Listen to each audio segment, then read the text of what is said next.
Hello everyone, welcome to the studio, Windows to Heaven Art. I'm Stephen Cooley, and in this episode, we're going to turn this into this. Let's get into it. Out of the 8 billion or so people in the world today, no two are alike. Every person that has ever been is totally unique. We're walking storybooks, with riddles written in smile lines and chapters of personality. There's way more to people than first appearances suggest, and beauty is better than skin-deep superficiality. There's meaning by design. How do you and I capture that when creating portraits of our own? I'm not totally sure how to capture it all yet, but that's what we're gonna try. I really want to try out painting on wood. I have seen others do it and it looks really appealing to me. So I got a cedar board here and I'm cutting it down to size. Something small, somewhere in the 8 by 10 inch range. I actually don't remember off the top of my head what it was, but it's pretty small. Just a small cedar panel here. And I'm going to start off sanding it just to smooth it out after I got it to the size that I want. And the idea is to dish out a lot of quicker paintings to practice and improve my painting technique, not so much from the standpoint of selling the work as prints on my website, but more for the practice sake. So I have this gesso here, this white gesso, and I'm going to, after I've sanded it down now, apply a layer of the gesso directly onto the panel.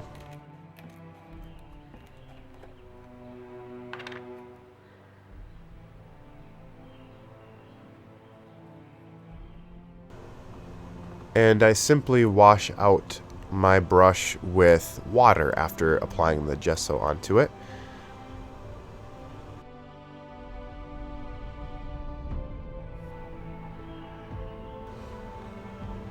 And after that first layer has dried, I take some sandpaper. I think it's best to use a finer sandpaper and sand the first layer just to smooth it out and get it ready for another layer.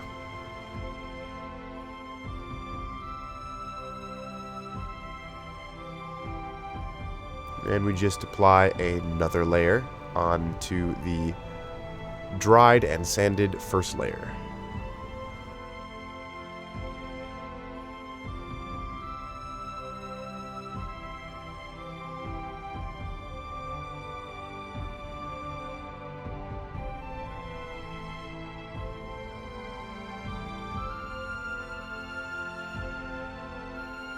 Basically, what this does is it provides a surface for your oil paint to be applied to, which protects the wood, because if you just painted oil paint over the wood, directly on the wood, it would rot the wood actually over time. So the gesso is what supports the layer of paint. And we just repeat the process 3 different times. And by the 3rd time, your panel is going to be ready to paint on. You can see I'm just putting it out in the sun. That helps it dry quicker. The drying time really goes pretty quick. It didn't take too long, especially when I put it out in the sun like that to get the layer to dry.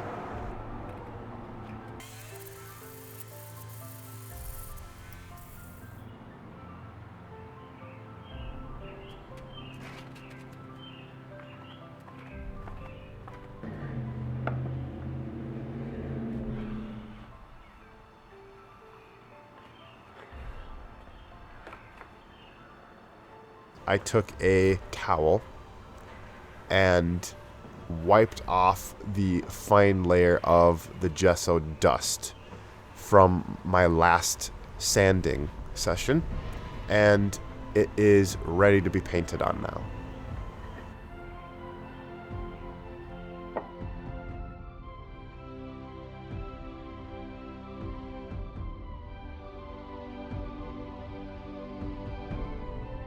And like I said, I want to paint something that is just quick and informational to me, something that I can gain experience painting and not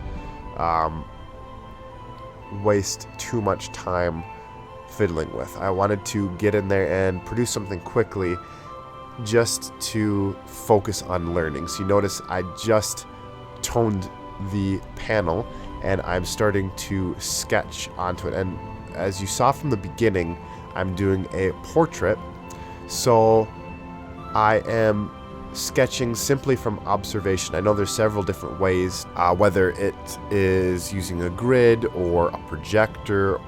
It mostly just depends on what you're comfortable with. And because I want to focus on improving my painting technique, I wanted to kind of hone in on the observational method here. So that's what I'm going with, which I find is the best option for me if I don't want to necessarily paint the reference photo exactly. Using this method to sketch on your composition is really a great way for your own individuality as a painter to shine through, because it's totally up to you and your eye to be able to capture the image, and you'll really see pretty quick where your style is at when you use this method to sketch on your composition. I also found myself using the brush stick as a measuring rod to see how I was doing for the proportions of the face. I would often measure the eyes to see how they were centered on the face, and just to get the proportions right, the size of the nose and the mouth, for instance, and also how far up the eyes are from the chin as opposed to how far down they are from the top of the head. Using simple methods like that often are the best. You can see I just redid the mouth because it wasn't working out. Sometimes you just got to redo it. So I wiped it off and found that the second time worked out better.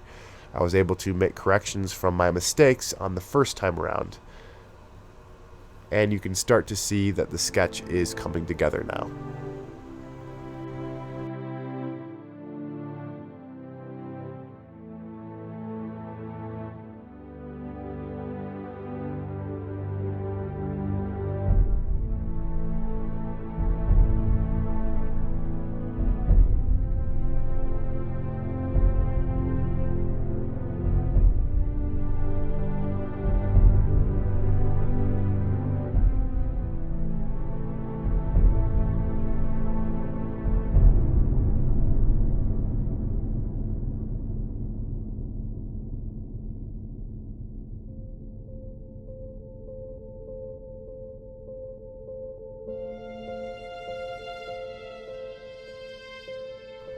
Once I've finished up the sketch here and I'm satisfied with it and know that it would be good to move forward with it into the painting stage, I can't say enough how beneficial it is to just stop what you're doing and go take the dog for a walk, or just get out away from your painting and forget about it, because when you come back to your work, you'll find that you'll see it with fresh eyes, and you may notice something that you didn't before. So yeah, just take a break from it, go do something, and then come back. And now we get into the painting process. Keep in mind going forward that portraits tend to go through a creepy stage at the beginning. Just a side note, that is absolutely and totally normal, so don't throw away your painting before it even has a chance to bloom. I gotta say as well that I really like painting on a hard surface like wood here. It is, for lack of a better description, really buttery smooth. And I just love how the paint sticks to this smooth, hard surface as opposed to painting on a linen canvas. I do like painting on a linen canvas, but I feel like painting on wood almost allows me to paint more detail. It may be a little early to give too much of an opinion on it, and I definitely would like to try some more paintings on a wood panel. But so far, I gotta say, I like it just as much, if not slightly more, than painting on a regular linen canvas, which is what I normally paint on. Remember, I always say this, and it's so true, watching somebody else paint, even when they're not verbally teaching you, is an extremely great way to learn to paint. That being said, enjoy the painting.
Right about this point in the painting, I remember just really liking the direction it was going, but wondering if I couldn't improve it by just lowering the eyes and the eyebrows slightly. And I probably shouldn't have done this, but I did that without maybe checking it on Photoshop just to see, digitally if it would work. But I ended up, long story short, just absolutely losing those nice eyes that I had before. And you can see there, I actually just ended up wiping it off and going back to the original dry layer underneath of where they used to be. And I stopped right there, and you can see it's another great time for a break to just get your mind off of it and let things settle and then come back to it later. So you can see I got the cats out. It's a nice sunny afternoon. Great way to just kind of unwind from the painting. And get away from it, because oftentimes when you get into a frenzy of trying to fix things, you'll just end up making it worse. And I say this because I tend towards the side of working overtime frantically trying to fix the painting. And I just have experience with it not working out so well doing it that way. So take a break. It may seem counterproductive, but believe me, it is the way forward when you are at a point like I am in this painting. You're just going to end up making things worse, so you might as well get your mind off of it, go do something fun, and come back to it later. I actually came back to it the following day, so I just let it sit overnight, and I just came back to it in the morning. And you can see the eyes there are providing me a nice guide that I can paint right over and redo these eyes. Now, I know they're not going to be the same as they were before, but they're going to be the way I want them, just because of the location of them, for one thing. You'll be surprised how much the face will change into a different person when you just do something as slight as moving the eyes down like a centimeter, or even just tiny bit. So got the eyes back on track, working on some final details, and I may go back to this painting later, who knows, even after this video, and do some tweaks on this painting. That's totally fine. This is a learning painting, and it really taught me a lot working on it, and I can't say enough how beneficial it is to be able to just practice. Even if it seems like you're going backwards sometimes, you're really getting better. Even when you feel like you have a failed painting, to realize that that is not a failed attempt, it is more experience gained. And with that, for this video at least, the painting is done.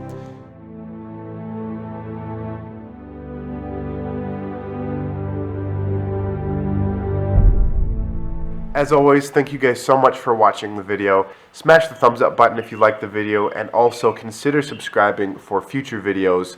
Hit the bell and you'll be notified every time a new one comes out. And remember, on this channel, a big reason why I do these videos is to get better as an artist and help you guys get there as well, as we collectively learn together. Until next time, God bless you guys. We'll see you later.